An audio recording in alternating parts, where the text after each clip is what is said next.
L-ammont ta' persuni li għadu forum kollettivi ta' akkomodazzjoni fl-aħħar 3 xhur tas-sena li għaddiet żdiedu bi 3.8% meta mqabbel mal-istess perjodu tal-2017. ċifri mill-Uffiċċju Nazzjonali tal-Istatistika juru li fl-aħħar kwart tal-2018 kważi 450,000 persuna għadu f'postijiet ta' akkomodazzjoni kollettiva u bejniethom għattaw kważi 2,200,000 lejl.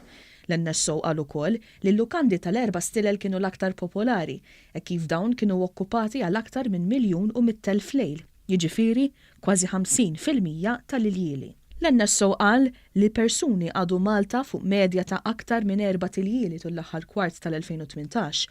Tu dan l-istess perjodu Malta laqet aktar minn 429,000 persuna, żieda ta' 4.4% meta mqabbel mal-istess 3 xhur tal-2017.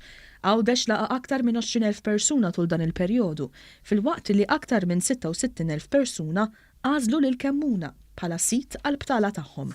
B'kollox bejn Jannar u Deċembru tal-2018, 2 miljun persuna għadu f'postijiet ta' akkomodazzjoni kollettiva fil-Gżejjer Maltin, żieda ta' 8.4% meta mqabbel mas-sena ta' qabel. Fl-istess ħin, l-ammont tal-jieli li dawn il-persuni qattaw Malta żdied b'5.6% u qabeż l-10 miljun lejl.